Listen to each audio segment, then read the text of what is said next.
Well, folks, it's Healthcare Unfiltered, and this is a guest I've been trying to get on the show for north of a year. And although we just realized we live in the same town in the same city, and we're going to have a coffee date or a lunch date very soon, but as so with everyone being so busy, it takes time to schedule these podcasts. But Dr. Wes Fisher, who you are going to hear a lot about, and his quest and his journey, is coming on Healthcare Unfiltered, and he's really coming in a very timely manner with all of this buzz pertaining to the ABIM, maintenance of certification, and everything you've been hearing on social media. This episode is, we're airing it just to understand a little bit more about the details, the data, as well as who Dr. Wes Fisher is. Wes, welcome to the Healthcare Unfiltered. Really appreciate you taking time of your busy schedule. Oh, thank you so much. It's so nice to be here. It really is. So tell us, what's your day job? Like, what do you actually do? I'm a clinical cardiac electrophysiologist. I am practicing at NorthShore University HealthSystem here in Chicago. I work out of 4 hospitals. I run between all of them when I'm on call. I still take call. I've been doing electrophysiology for probably over 30 years. But I'm just a clinical guy. I'm a guy who has to do the day-to-day grunt work of talking to patients and actually examining them and planning strategies for medical therapy, things like that, and having long, heartfelt discussions with people about the need for a defibrillator, turning off defibrillators, real life stuff. So I am not a bureaucrat, but as would have it, I found a lot of my journey in this whole board certification investigation to be a long one. But I'm now, this year will be up for board certifications redo number 4. And it was with redo number 3 that I got started on investigating what was going on with these guys, because that was one of the most stressful things I've had to do in my career. At the time, board certification was, I'm kind of a super subspecialty within cardiology. Yeah, I was going to ask you actually, when you say recertification number 3, is it cardiology, EP, interventional? Like, tell us, to get to EP certified, do you have to take several of these? Yes. So first you have to do internal medicine, which I took in 1989. So I am grandfathered in internal medicine. I never have to do that again. But in 1990, the American Board of Internal Medicine unilaterally decided to make lifetime certification time limited. And I never quite understood why, but I was busy in my training program. You don't want to rock the boat. You just kind of put up and shut up, and you do your work, and you try to excel and be noticed by superiors. And I wanted to become board certified in cardiology first. I knew that I enjoyed the subspecialty of cardiology, so I went ahead and applied. And in 1993, took my cardiology boards.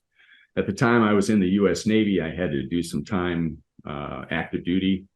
And then in 1994, I sat for my electrophysiology boards. So at that time, I earned a certificate in cardiology first, and then cardiac electrophysiology that was time limited for 10 years. So that was the new thing. That was different than my internal medicine, which I proudly display on my wall. That was a lifetime certification. All of a sudden now I only had 10 years, and then I was going to redo it. And you think 10 years is a long way off, and you don't really have to think about it too much. So it really didn't seem too onerous at the time. And then 10 years went by, and all of a sudden I was panicked. I was like, oh my God, I have to do this again.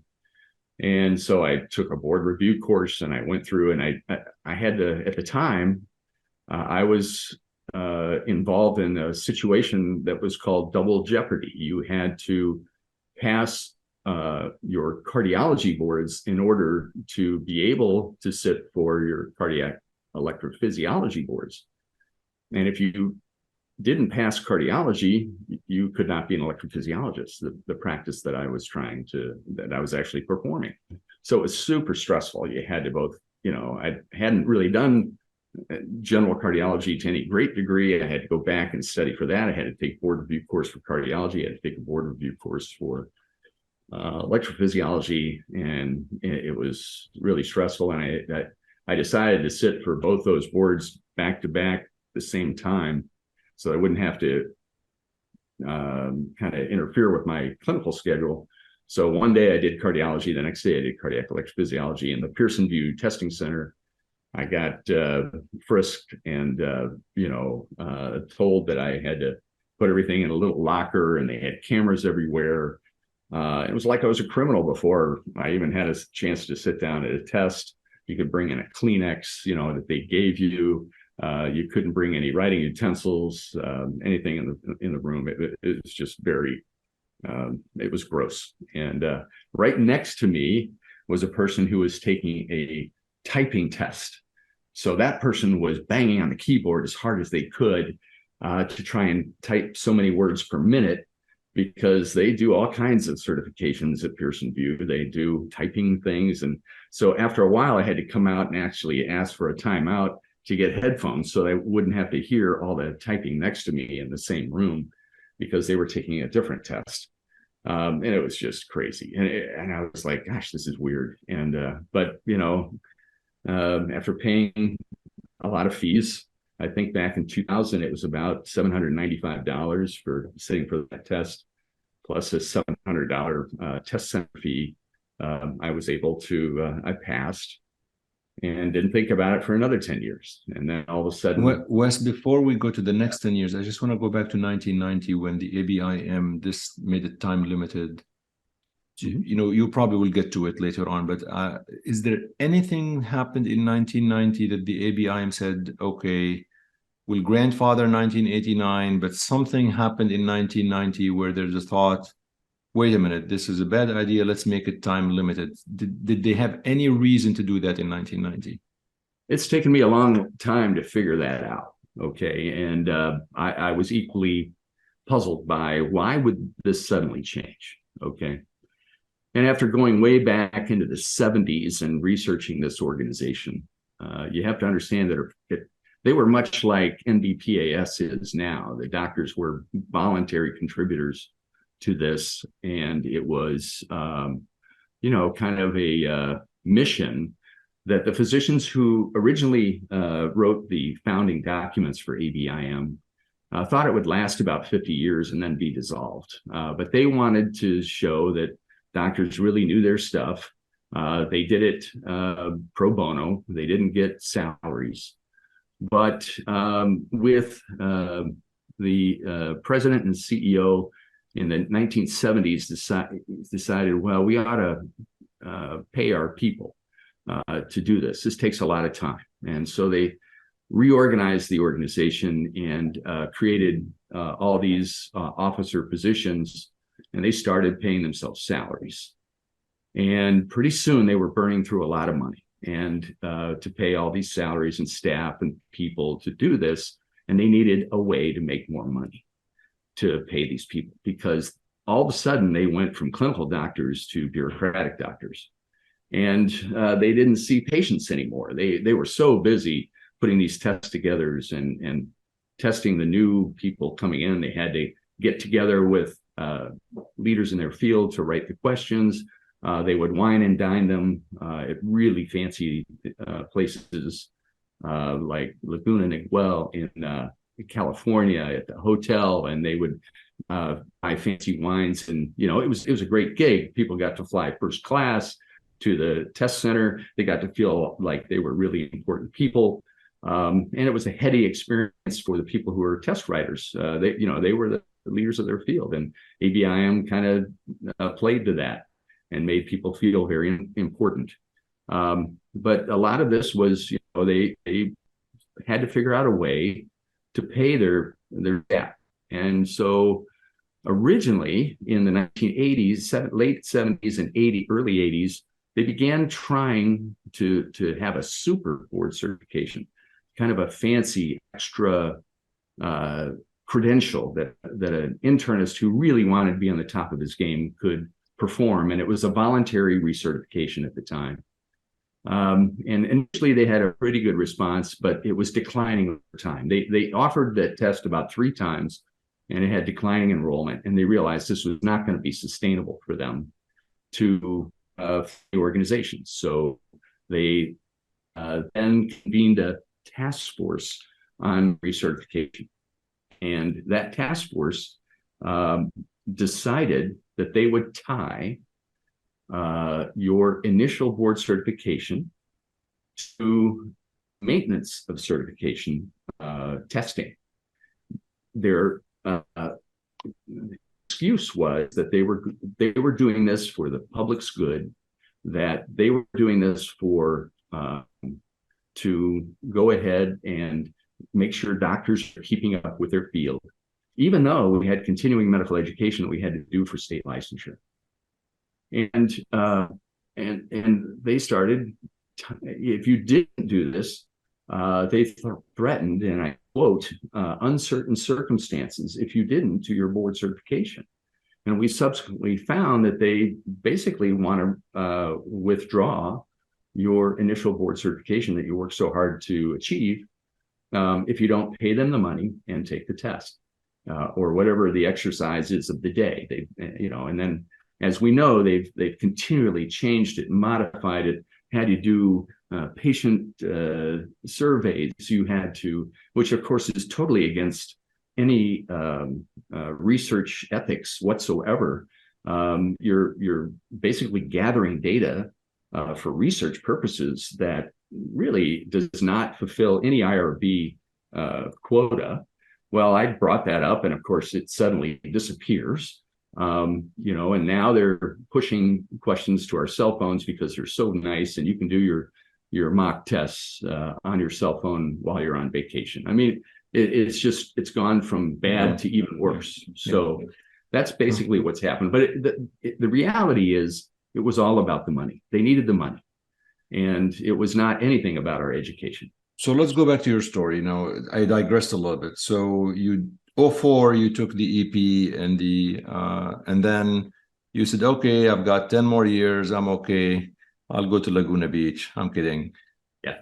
10 years passed by. Now we're like 2014, and this all over again. I'm pretty sure was stressing you out. Yeah, absolutely. It was actually 13 because 13, yeah.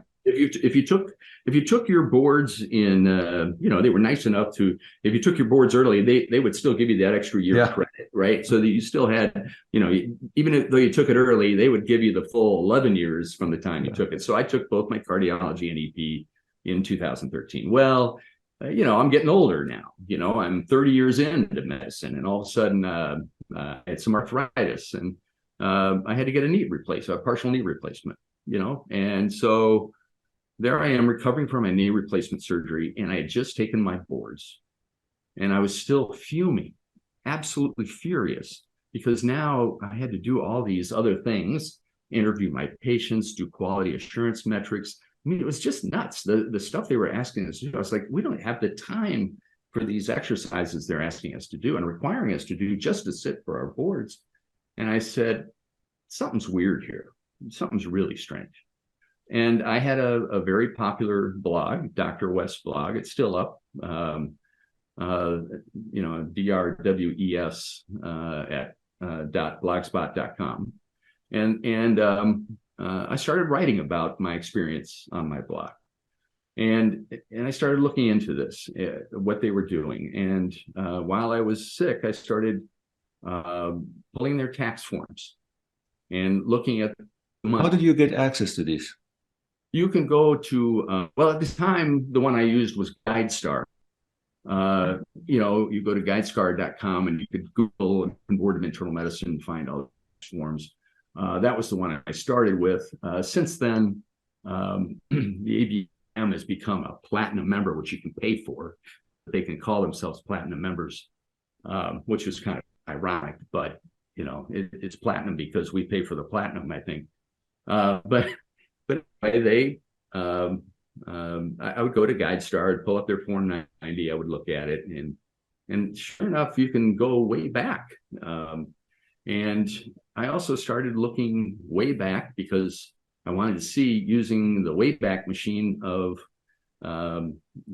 you can find that and search old websites. And so I started looking at the websites that ABIM had, pulled that up and started looking at some of their financial statements and figuring out, boy, they're doing some interesting things. And then as I kept writing about this, obviously other people were incensed, and many physicians were feeling extorted. You actually use that word.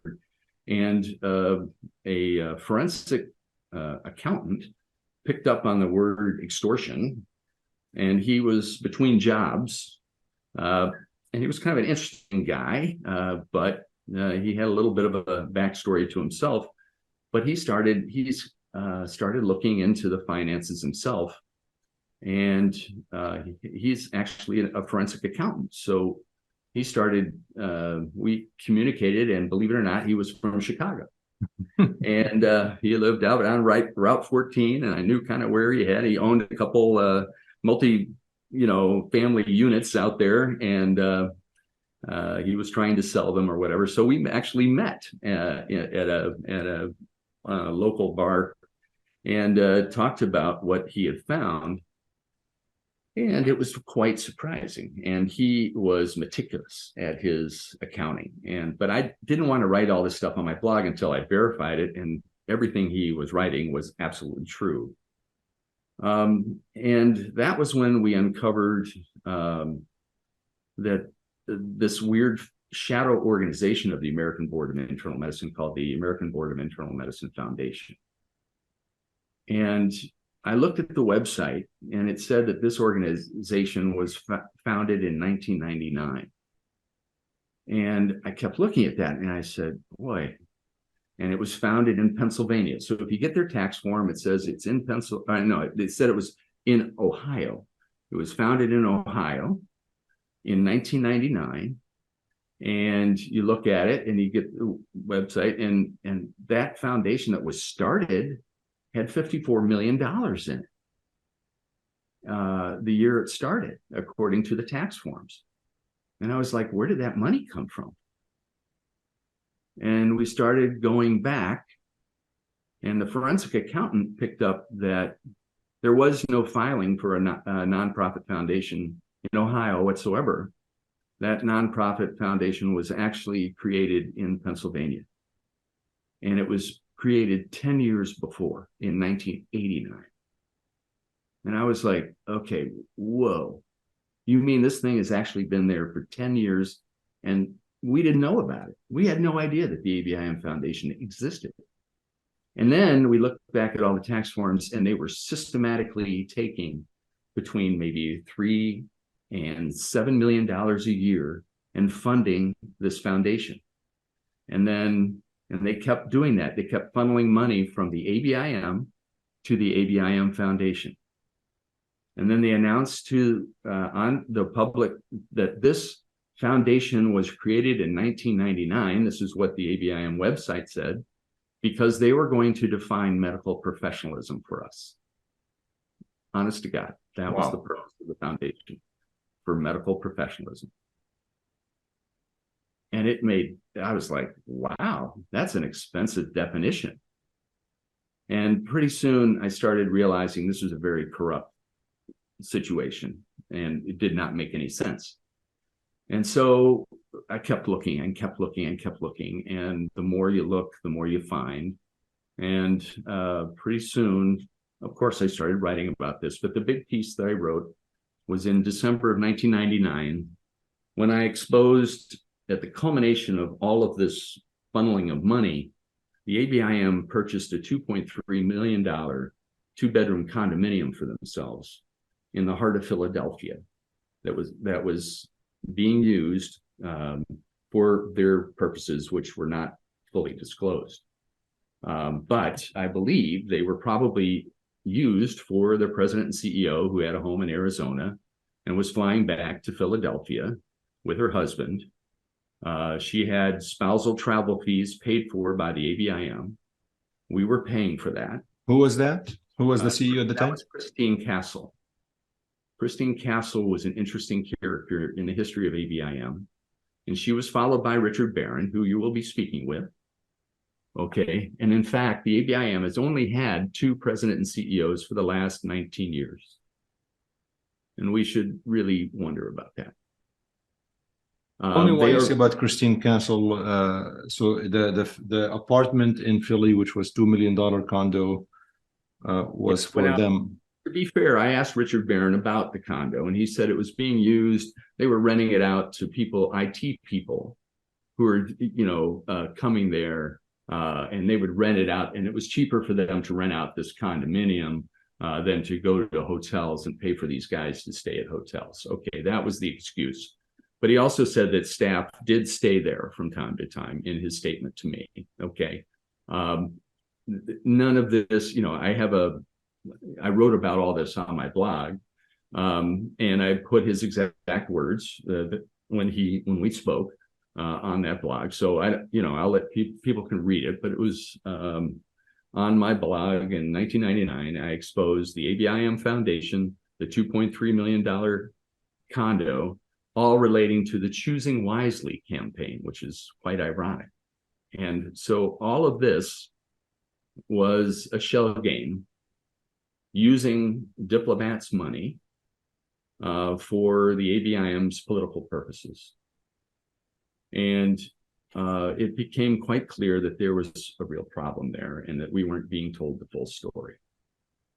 And so I kept looking and looking and looking, and I don't want to do all the talking here, but at the same time, no. Listeners want to hear you talk. They don't want to hear me talk. Trust me. Trust me. This is basically how I got started. Okay, and then one thing led to another. Kind of interesting, strange things happened. I exposed someone who was trying to. I was quite naive at the time. I really didn't know what was really going on, and a fellow blogger sent me. And you are doing all of this, by the way, just for listeners and viewers. You're doing all of this while you're still maintaining clinical practice, yes, taking care of patients. Yes. But so to do this, you obviously felt so passionate about something. I mean, I think for folks who are listening, the life of an EP cardiophysiologist covering 4 hospitals is not something that it's not an easy life. But clearly you felt so passionate about uncovering certain things that you dedicated time for it. Yeah, no question. And probably personally was not the most, from a professional standpoint, probably not, I'm not in line with the rest of the world, but I also don't like corruption. And I felt this was a corrupt organization, and I felt people needed to know about it. And I kept kind of looking into this certification thing. And at the time, there happened to be a guy out there who was doing board certificates for usually people who were not of U.S. origin. And they were fraudulent certificates. They weren't from ABMS. And I kind of wrote kind of a tongue-in-cheek thing. And I put up a fraternity paddle board that talked about the board that he was trying to, and made a kind of a parody of the board that he was trying. It was like a hypertension board and I don't know, some other thing. And this guy had about 500 initials after his name, and he was changing his name. And then the address that he was putting on the form to apply for were all fraudulent addresses. They were the total fronts. So it was basically an early internet scheme to try and get money from people as a board certificate. Well, little did I know, ABIM didn't like that. Okay. They really didn't like that. And they thought, well, this guy's, cheapening our brand, even though they were almost as bad. And so next thing that happens is I find that they've hired an investigator to go find this guy. Okay. And I actually called him up and told him about this particular person that I had uncovered on my blog, thinking I was a dutiful board certified internist and I wasn't going to take some fraudulent guy out there doing this. And little did I know that the man I was talking to had been a dirty DC cop. and was recruited by ABIM after he was convicted on a felony charge for carrying an unregistered firearm in the District of Columbia. And he was impersonating a police officer while working at a nightclub. And he had basically been removed from the DC police force because he was, targeting a journalist who was writing about dirty DC cops in the District of Columbia. I happen to live in Washington. Well, a month after he appealed his 3 convictions, he ended up getting off just like on $100 wrist slap for these things, but he still carries the felony conviction. And 1 month after he lost his appeal, he joined ABIM as their director of test security. So I'm like, nice. Yeah. So I had to uncover that. And that was when I went before the AMA, thinking naively that I was going to be able to change the world board certification by exposing this gentleman and all the craziness of the ABIM. And since that time, I realized the AMA is a lot of the problem as well, because guess where ABIM and ABMS came from? They came from the AMA. So the AMA very much wants these organizations to continue because they do what I've ultimately found is the end game for all of this is they're selling our data. And all these keystrokes that we do while we're doing our board certification stuff and the maintenance of certification is all being accumulated, collated. Your ethnic diversity is being recorded. It's being shared with pharmacy benefit managers, hospitals, drug companies, everybody.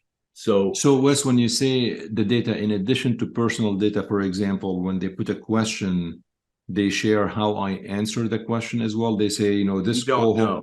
We don't know. Okay. We don't. Okay. We are not given the privilege, but you are, when you do maintenance of certification, you have to agree to, okay, the fact that you're going to share this data with third parties as a HIPAA compliant data sharing agreement. Okay. It is basically, what's the legal term they use for that? It basically is a binding agreement that you have to agree to, the sharing of data, of your data, as part of their arrangement for maintenance of certification. You cannot opt out of it. Okay. There's no way to do that. And in order to, so it's a way to leverage the sharing of data for them with third parties. And they're selling that under a for-profit organization called ABMS Solutions, LLC. And they're selling it to all of these things. And you can look up the website, ABMS Solutions, LLC. And that's a for-profit subsidiary of the American Board of Medical Specialties. And every subspecialty in medicine is feeding the beast with their maintenance of certification that they have to do. And it's stunning. It's stunning. So to continue on, after learning all this and putting it all together and kind of looking at the end game, and if you think about it, they've now gone to a per certificate, per year subscription model. It was every 10 years, then it went to every 5 years you had to pay the fees. Now it's every year you have to pay the fees, and it's for every single board certification you have. Now I've got I just got emailed by a young cardiology fellow who sat for his cardiology boards 1 month ago. And 1 month later, he passed, because he's one of the smartest fellows I've ever worked with. He passed with flying colors, and a month later got a bill for his maintenance of certification fee to maintain his certification. I mean, how crazy is that? He paid $2,000 for the test, and now he has to start paying annually for the rest of his career. Yeah, I have, I'll put that in my intro thing. I have three, I have board of hematology, oncology, and internal medicine, and I maintain the internal medicine, and I'm not grandfathered in either. But the interesting piece is that, so my internal medicine technically expires December 2024, I enrolled in the longitudinal knowledge assessment, the LKA, for the Hem and Onc. So I get the quarterly questions every 3 months.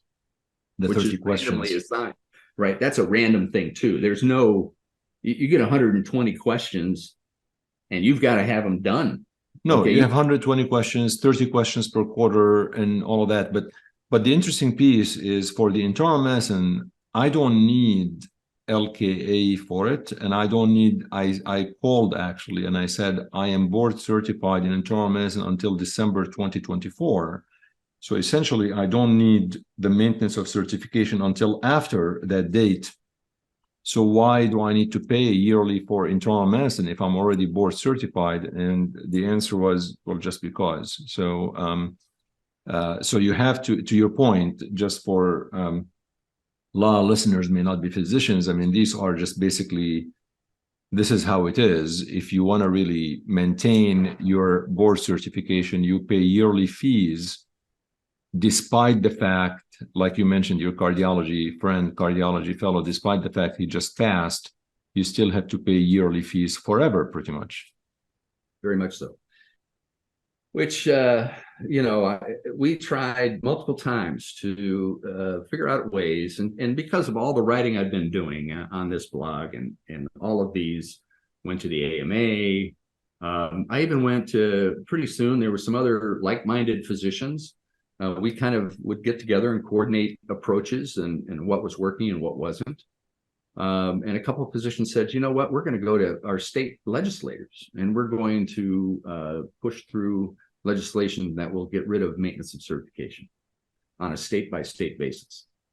And I thought, wow, that's pretty clever. I think that sounds like it's going to work, maybe. And so state by state, they started going in Texas, Georgia, they started having minor wins, but there was always an exception clause in there that never quite got put through for the hospitals. Always seemed to have somebody there, or ABMS had a lobbyist there, and they would squeeze in some wording that allowed it to continue. And I went to Ohio. They had an anti-MOC legislation there, which sounded like it might really, and I was going to be an expert there. And I put up a packet of information about all this fraudulent tax filings that I found, and the fact that they had manipulated their data and all these things on tax forms. And, this was really a scam. There's no data that shows that maintenance certification makes you a better doctor at all. And certainly relative to a self-directed CME, okay, no data. So why are we having to do that, et cetera, and brought it before the legislation there and made my case in testimony before the Ohio Medical Board. And all of a sudden, out of nowhere, Cleveland Clinic went to the person who brought the bill forward and said, if you put this forward, you'll never get another penny from us for political donations. And she pulled the bill. Oh my God. Wait, hold on. Yeah. Cleveland Clinic. Well, these were people behind the scenes, lobbyists for Cleveland Clinic, okay, that talked with the legislator and did the strongman thing and just said, nope, we're not going to do that.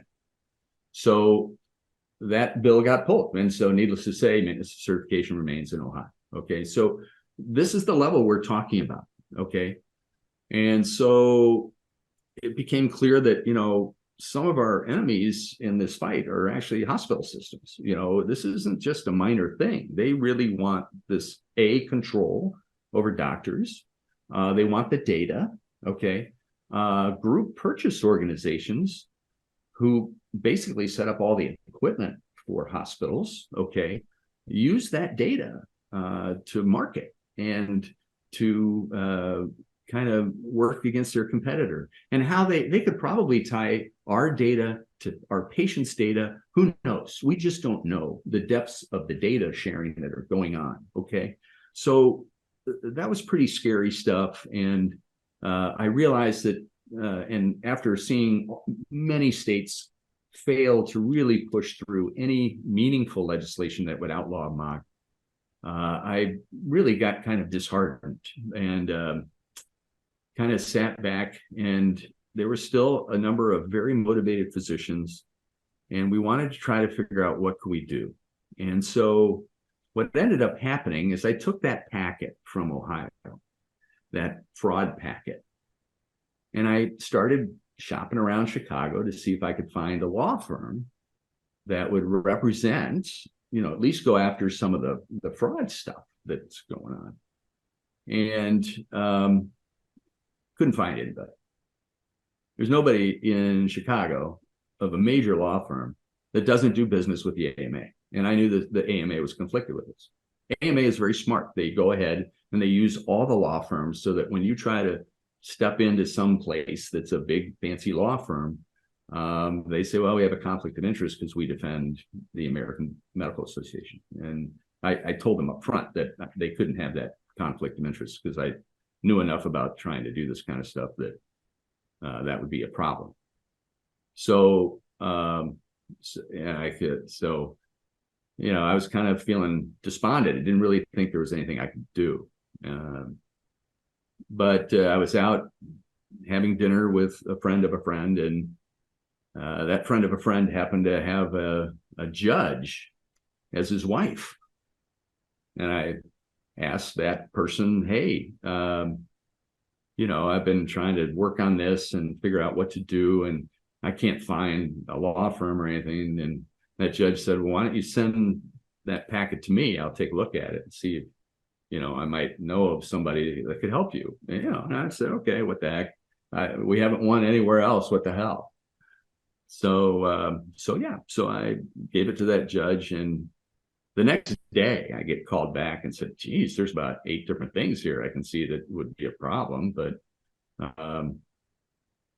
there's, there might be somebody who'd be interested in this. And and they're not affiliated. It's a boutique law firm, little tiny law firm, and they're not affiliated with these guys, and they kind of do this kind of work, and some of the smartest lawyers we know, blah blah blah blah blah. And would you mind if I shared this packet with them? And I said, absolutely not. Go ahead and do that. I don't care. At this point, it's kind of like crazy what's going on. What year are we in right now, Wes? This is probably about 2016-ish. So this is after your 3rd certification. Correct. Everything really started to happen after my 3rd certification. Right. And that was also the time, mind you, that Paul Tierstein put up his survey. He also was incensed with the craziness of what was being done. Who is Paul Tierstein for folks? Paul Tierstein is from Scripps Medical Center out in California, a very well-respected cardiologist, at an academic medical center.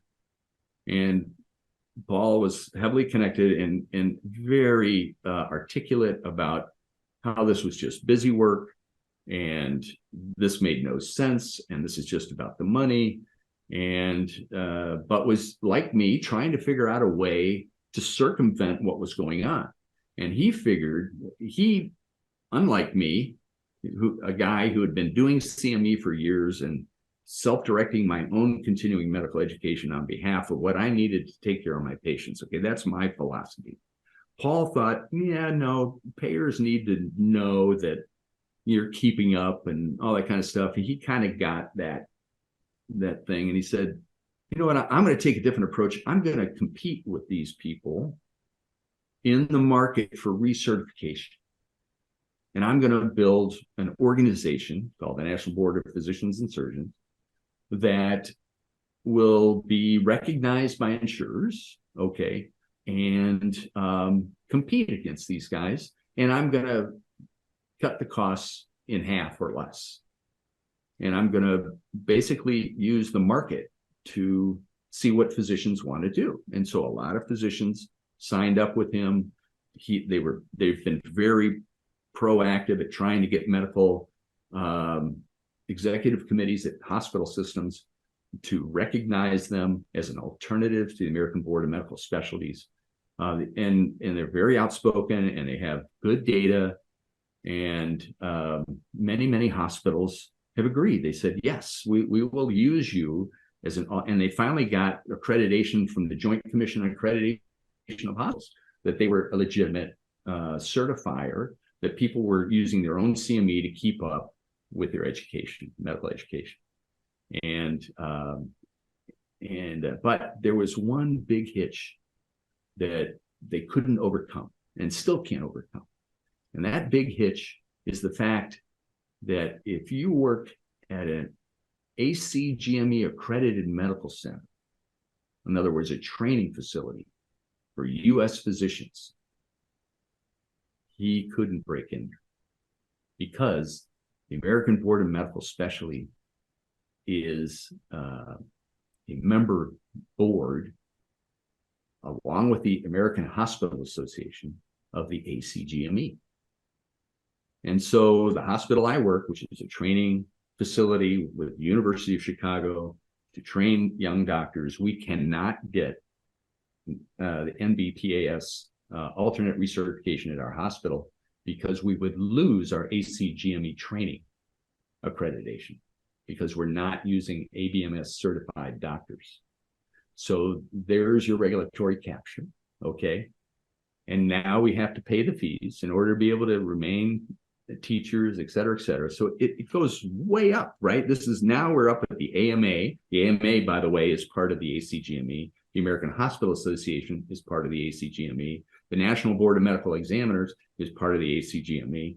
And the Association of American Medical Colleges is all part of the ACGME. Okay, so they're all working together and they're all sharing this data and they're all using that data. Okay, and it's quite a racket. Okay, so now that we understand where it was, I was feeling pretty despondent, but I got the name of this law firm, and next thing I know, the law firm's calling me up and saying, we should meet. And I said, okay, I'm in. So I blocked my schedule, took a half day off, took the train downtown, met with these guys, and it was fascinating to watch them work. Oh my God. They started looking at this, trying to understand it. They look at ABIM and they said, they don't have any money.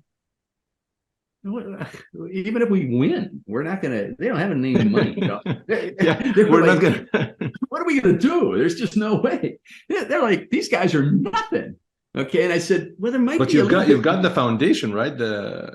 I said, well, you know, there's a few other people that might be involved. And, you know, I think all this data is going to maybe some insurers. Oh boy.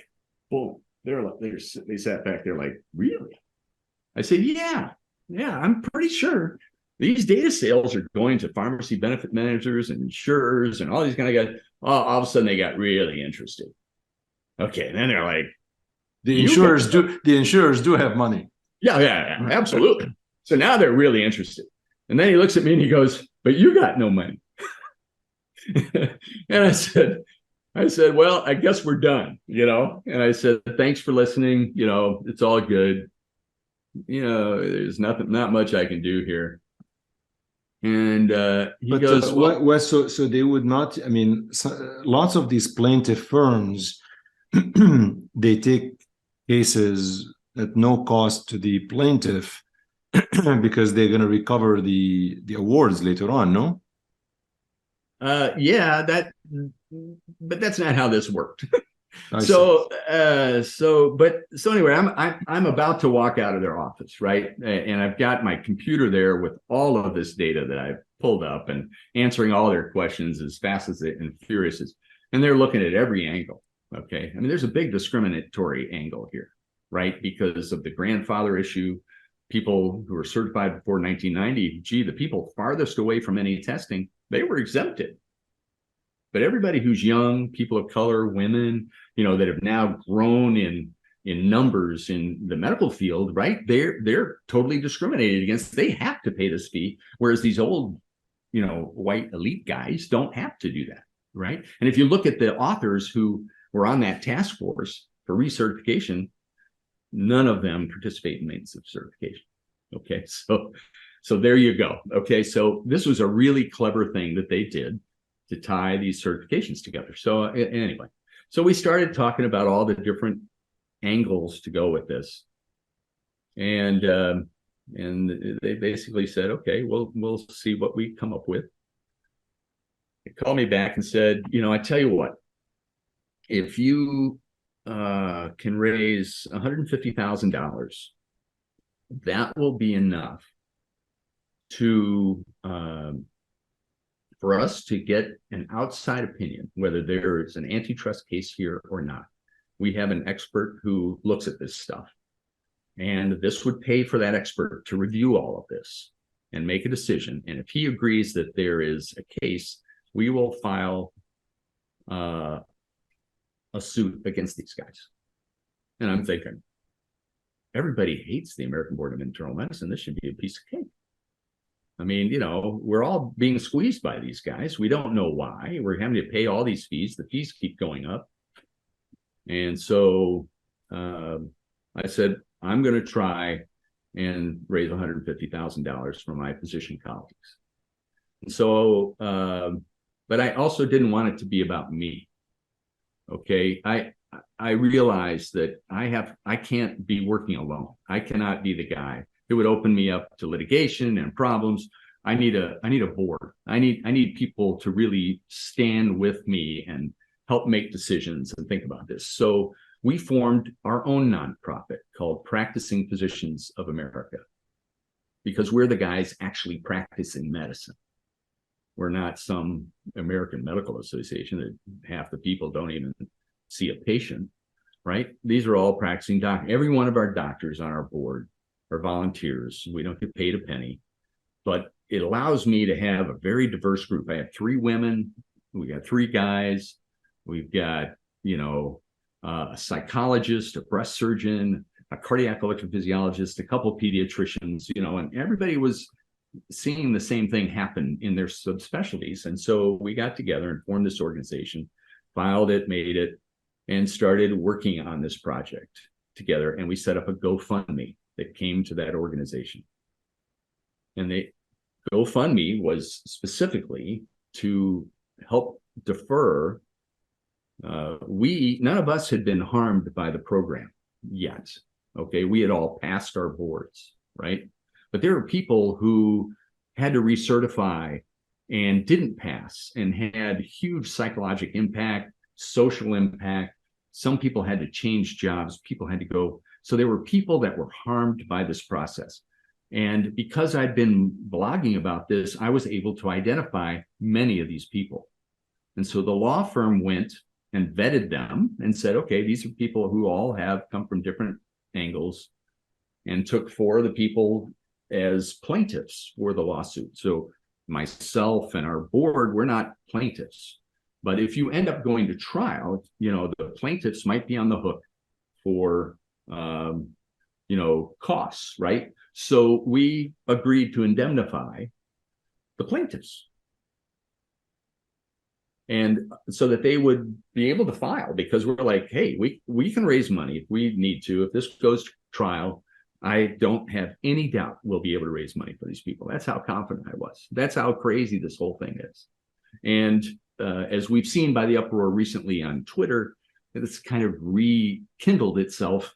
It's interesting to me that it's taken about 10 years to get to this point again, because that's about the maintenance of certification cycle, that we've had. And we've got a younger generation now looking at this and going, this is crazy what we're having to do. So it's wonderful to see that this new enthusiasm to go attack this problem again. And doctors have way more power than they realize.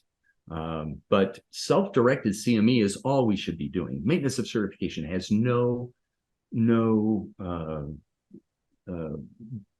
evidence base behind it. The only evidence base we have is the fact that they needed money.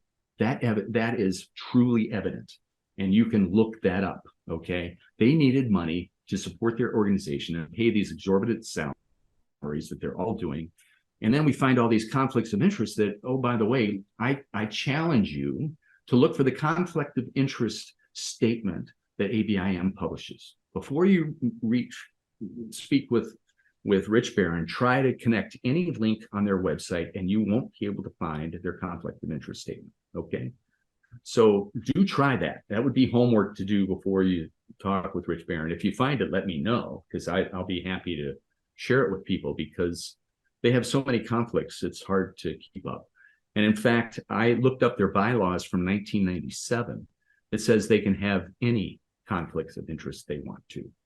Section 9.5 of their bylaws says that they can receive funds from anybody, anyhow, anyway. And it's quite revealing.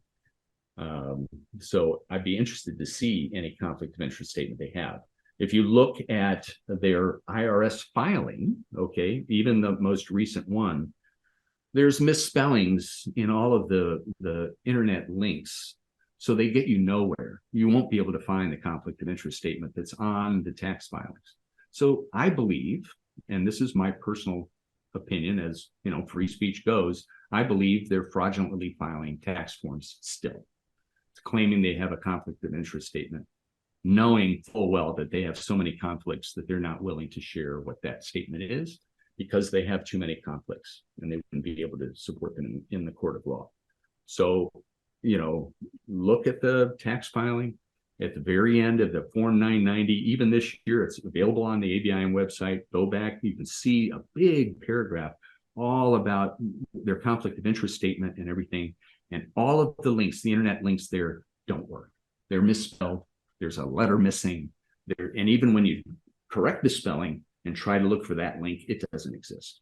So that speaks volumes. That speaks to what this organization is, and what this whole thing is a racket. It's a total racket. So as we went forward, the law firm decided on antitrust violations. Okay. And the reason antitrust is so powerful, if you can get to court, is its treble damages. So for all of the internists who've been damaged by this, it's 3x. Okay. For all the fees and money and all that kind of stuff, it's 3 times whatever so the lawyers, if they win one case, it's a big win. Okay. And they just have to get to court. But our court system, as you know, okay, probably better than many, is not so easy to get to court. Okay. Particularly when you have powerful interests with big pockets, like insurers, hospital systems. You know, the AMA has $695 million in the bank. I mean, good luck. You know, we don't have that kind of money, right? So they can hire fancy lawyers to defend them and defend their interests. And the hospital association has about that much money too. So when you start looking at the money involved, it's big, big money. It's billions of dollars. And in fact, the CME market for U.S. physicians in 2015 was $5.4 billion a year. Okay, $5.4 billion a year physicians pay for CME of some kind. And when you put that kind of money and you realize that maintenance of certification is encroaching on the CME market, okay, in other words, you have to do maintenance of certification before you do continuing medical education. Otherwise, you won't be able to practice medicine in today's world. It's no longer voluntary. You have to do this if you want to remain able to practice medicine. So right now, there are, they went to the consulting lawyer. They found there's an antitrust window there. And that is now pending the possibility of going to court with the, judicial system, obviously back and forth. But there's no lawsuit that's been filed, or there's a lawsuit being filed. There's no court date. There are 3 lawsuits that have been filed. Okay. In December, I think, of 2018 was the first lawsuit for antitrust and racketeering violations filed against the American Board of Internal Medicine. Wow. That was number 1. And none of these have a court date. They're just going through the system. let me explain what happened. Okay. Yep. The first lawyer or first judge who received that, okay, was a senior judge. It was his last ruling of his career, okay, and he ruled that maintenance of certification and board certification were one product. And therefore, there is no antitrust violation, and dismissed the case before it could get to trial. After he heard arguments from everybody, and it probably was, so we don't know how he was selected, but he was the judge and we had to go with it. That formed a precedent, okay, for other cases that were going to come down the line. One of which was an antitrust case of a radiologist against the American Board of Radiology. Okay. And the American Board of Radiology case was dismissed on the same grounds because of the precedent that was set with ABIM. But that case was appealed to the appellate court level. Okay. And just last year, maybe 2021, I believe, or 2022, I'm not sure when the exact decision came down from the appellate court. But the appellate court was interesting because that's now 3 judges, and you get kind of a broader, and they questioned both attorneys, and they had a chance to file their briefs, et cetera, et cetera. And it was interesting to see all the amicus briefs from all the organizations that wanted to keep board certification came in. Okay, so they had to look at all that.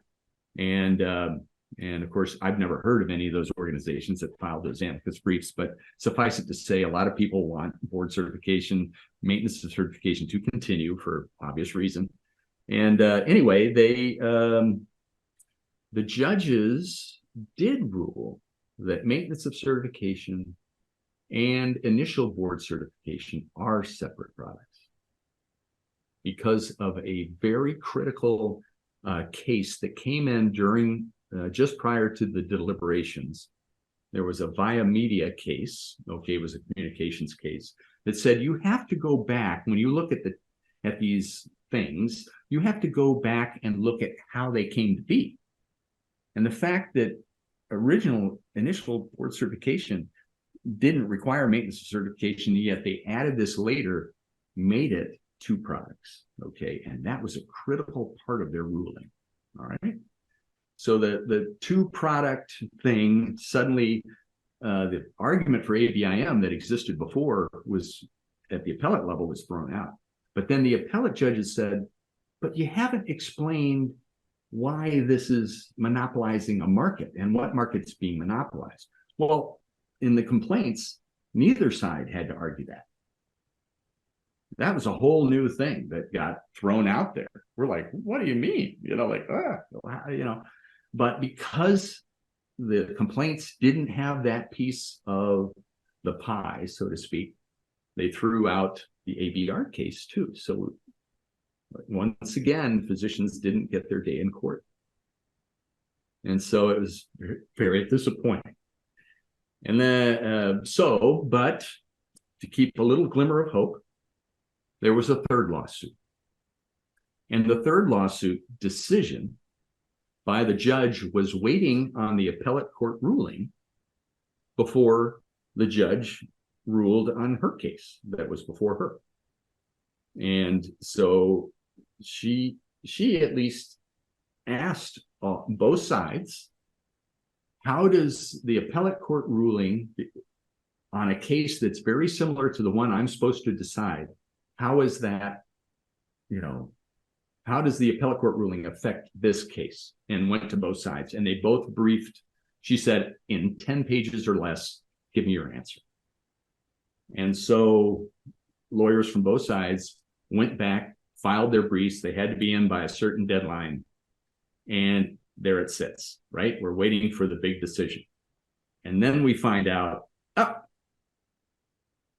that judge has been removed from the case. It's been reassigned to somebody else to make the decision. No. Yeah.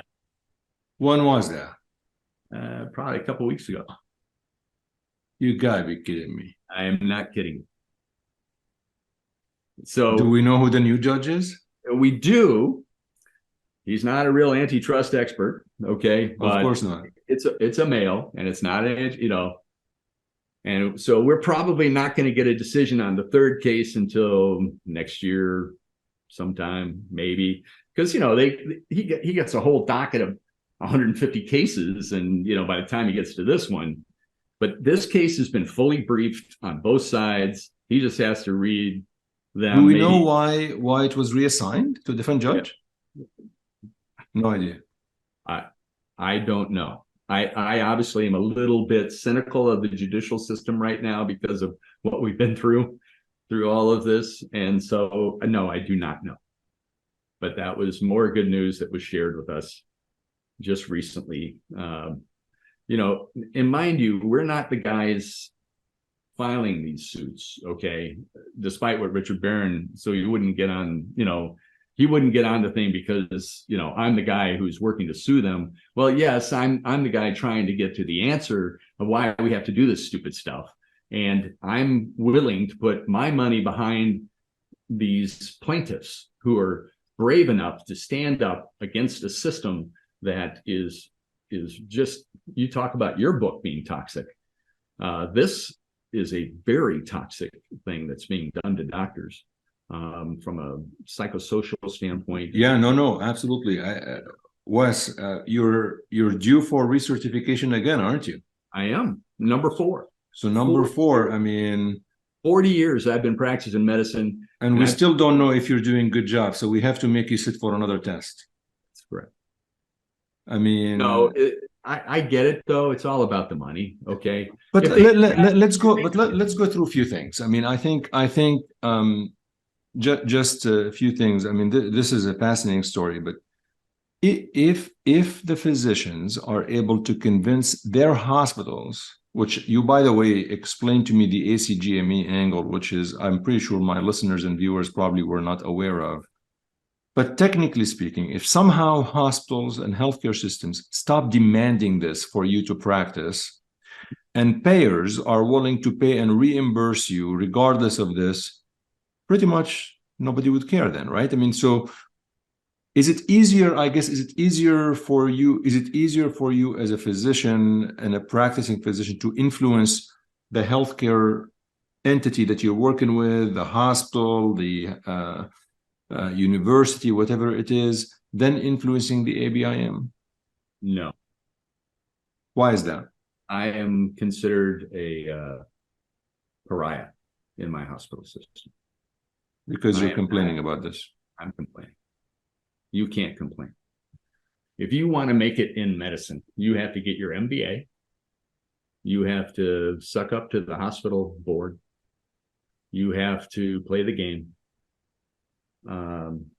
You can't be a doctor, not a true doctor. You have to be all about the hospital system, and everything that goes along with controlling employment of physicians. And what a better way to wield power over doctors than being able to control the patient market as employed physicians. Before we went to the employed physician model in the US, where more doctors were independent than they are employed, okay? Doctors, if the hospital didn't help their patients, they would take their patients somewhere else to a competing hospital. Well, with employed physicians, the hospital gets to maintain that group of patients. And so they have their own certain monopoly over patient populations. Now you have to understand that the hospitals are competing against insurers. Insurers want to control the population too. And the hospitals, really, physicians are just the busybodies underneath everything going on. The real battle is between insurers and hospitals for trying to control patients and where patients go and how much they pay, because we've agreed that everybody should have health insurance in America. And so the guys who get the people with the money are the people with the power. And that's just the way our capitalism works. So, you know, I am going to have you back on the show to as a rebuttal for the conversation I'm having with Dr. Rich Barron and Dr. Aaron Goodman, but this episode is actually airing after that episode. But I think we'll have to figure out the timing because it is really important for people to understand the history. But I guess what is the path forward? I think I got to know we operate in different spheres in cardiology and in oncology, but social media brings people together. And I really have got to know your work because of the ABIM and everything that's going on. And there's a lot of recent uproar on social media, but like everything in life, you get like this surge and then things die down because people get busy, Right. because you have other priorities, and frankly, because sometimes, like you mentioned the word despondent, which is really spot on, right? You get despondent, you get beat up so many times. You say, you know what? I'll just pay that $600-700 and take my whatever. I'll try to be faster on Google and up to date and see what I can do. I mean, what do you do? Right. Do you see a glimmer of hope of this? Like, do you actually genuinely deep down inside, do you really feel that this is going to get somewhere? I mean, we've had some responsiveness from the ABIM that they're willing to come on the show. They want to talk. They're willing to have a conversation. I don't know. Is this like a lip service or a glimmer of hope? What? I see you smirking and smiling. Yeah. I think it's great that a new contingent of people are trying to bite off on this thing. I think it's great. Okay. I also know that given what I've been through and the heights to which this goes, good luck. Have you gone to the press? I mean, have you thought about going to the Wall Street Journal, to the Tribune, to the New York Times, whatever? Like, I mean, I think there's, there to Netflix. I don't know, like whatever. Great. No, the condo story is interesting. The forensic accountant went to Elizabeth Rosenthal from the New York Times with it. And she goes, oh, well, I'm going on sabbatical to write my new book. American Sickness. American Sickness. I'm going to put it in my book. So it's in the book. But the book doesn't have the New York Times readership.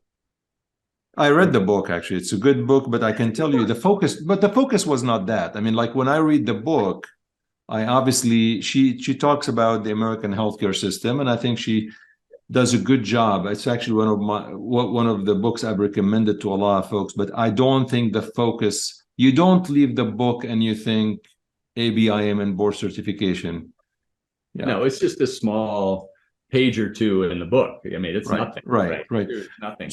So going back, like, is there another opportunity to call press and other people, like, especially with the social media surge and everything? Is this a renewed opportunity for you to say, hey, and then my second question to you is, I was looking at the petition that Aaron Goodman started, and it's shy of 7,000 signatures. Why don't you think the petition gets more signatures? Because we've been down this road before. I think Paul Tierstein in his survey had 18,000 signatures. And that was enough for him to create the National Board of Physicians and Surgeons. And magically, the petition kind of disappeared. And of course, no one thinks about it anymore. And I think there is a sense of hopelessness in the battle. That we are now just mere cogs in the big healthcare system. Physicians are totally burned out. They know that all of these other efforts in the past really have not amounted to much. It's a petition. It's not like going after these guys. Now, I can tell you, if the American Board of Physicians, or the lawsuit against the American Board of Psychiatry and Neurology, that's the last one remaining that's been fully briefed and had to change lawyers, and we're waiting on a decision. If that decision is we're going to trial, Katie, bar the door. All it takes is one antitrust case to set precedent for all of the others. There are 24 member boards. And this law firm will have infinite amount of work, okay, and precedent to stand behind it. and case law to show how physicians have been abused by the system. So it just takes one. So I'm hopeful that maybe we'll get all we want to do is make it to trial. Just let us get to trial. We don't even need a guilty verdict because we need discovery. We need to find out about where our data is going. We need to find out how this is used. Where's this money going? And you're going to find that all of these DEI initiatives and the Macy Foundation and all of the money that's going toward is very much politically motivated, okay? Kind of a single payer type emphasis. Christine Cassell was not only on the board, okay, of the American Board of Internal Medicine and was president and CEO of that organization. At the same time, for 10 years, she had been on the board of Kaiser Foundation Health Plans and Hospitals and was on the board of Premier Incorporated. And she was receiving stock options and salary to be on those boards while we were paying her salary, okay, at the ABIM. She also finally made it to the Mecca of all places where the ABIM was kind of planting her with the National Quality Forum for all the hospitals. And it was when she got that position as the president of the National Quality Forum that all of a sudden these conflicts of interest with Kaiser and Premier Incorporated were exposed by ProPublica. And when that came out, she was also on the President's Council of Advisors in Science and Technology to President Obama.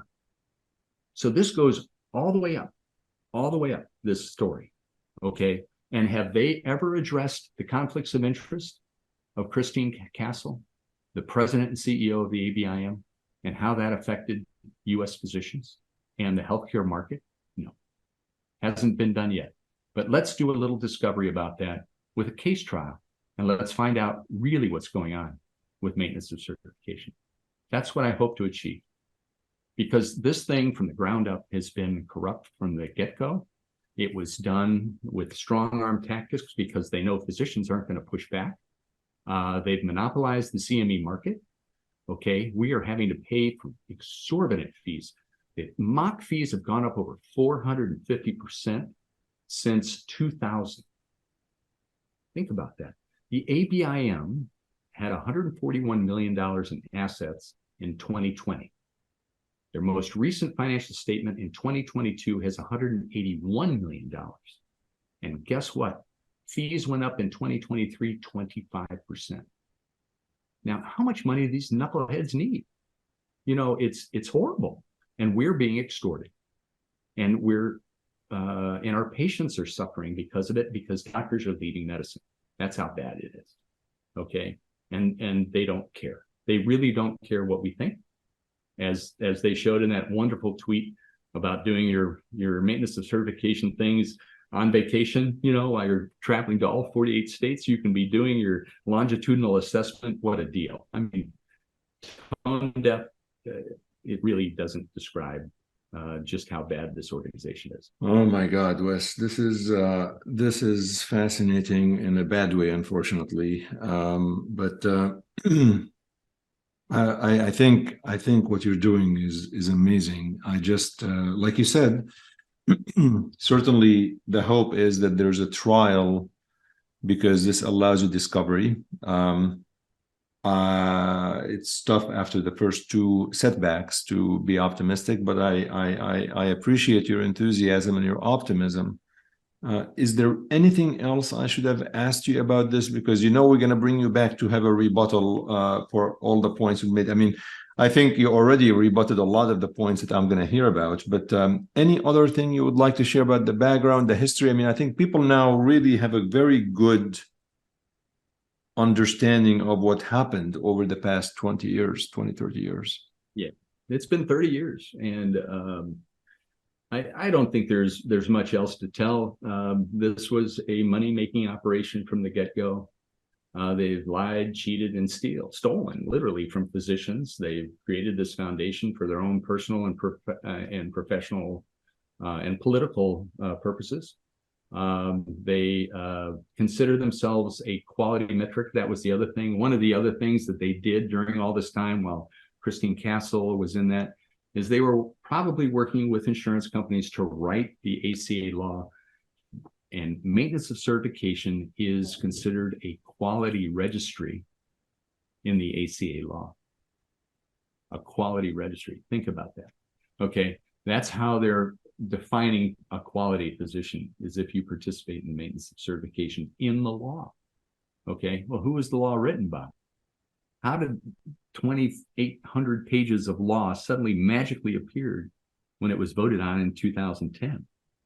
I mean, it was already pre-written, and it was written by insurance companies. It's crazy, okay? Yeah. So maintenance of certification is in there. Rich Barron was critical at making sure maintenance of certification was written in the law, because he was working in the National Quality Forum himself. So there's a revolving door between Christine Castle and the National Quality Forum. You know what? It may end up, I don't know. I have to look. I mean, it's part of the ACA, probably one of the bills, like, the ACA passed, and this was part of it. Right. Oh, it was. You never know. It was. All of that was going on while we're working, taking care of patients. Okay. It most certainly was. All of this stuff with the foundation, everything was kind of a smokescreen to feed the beast for the insurance companies. Okay. So that they had maintenance of certification as a quality metric. They were, once that was written into law, they were guaranteed. It was money for the rest of those organizations' careers. Yeah. It's law right now. That's right. God. It's law. So I'm sorry. But I hate to be Debbie Downer, but at the same time, if people understand really what's going on, I think that would be helpful. It will certainly direct and expose why ABIM called consultants on their tax forms that were not consultants. They were actually lobbyists. And the ABIM was lobbying to make sure maintenance of certification got plugged into that bill. Okay. Yeah. So that's where all that money went. And it was labeled as a contribution.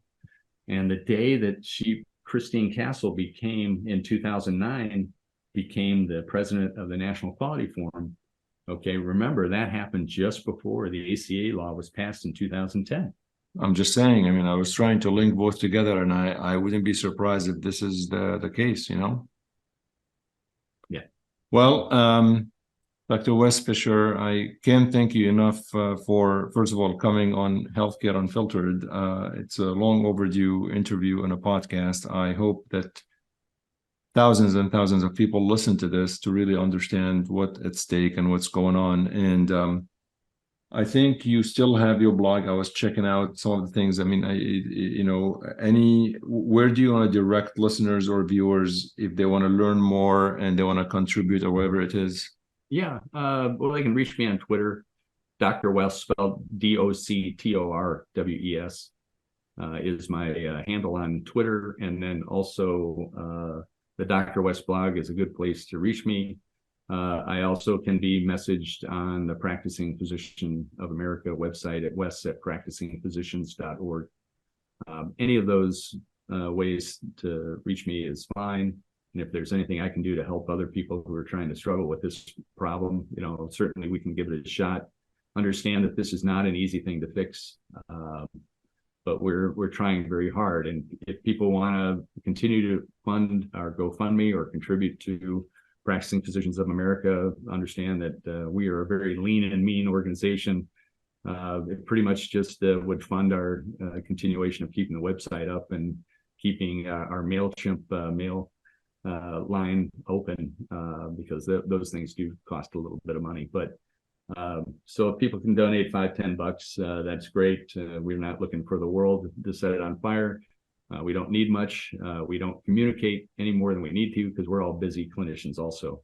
But this is a grassroots organization that's been formed to try and fight this on a very serious level, in a very a way that might actually have an impact for U.S. physicians across the country. And I hope we get some traction. So we'll just have to wait to see. Thank you for everything you're doing, Dr. Wes Fisher on Healthcare Unfiltered. Really, thank you. You're very welcome. Thanks, Jim.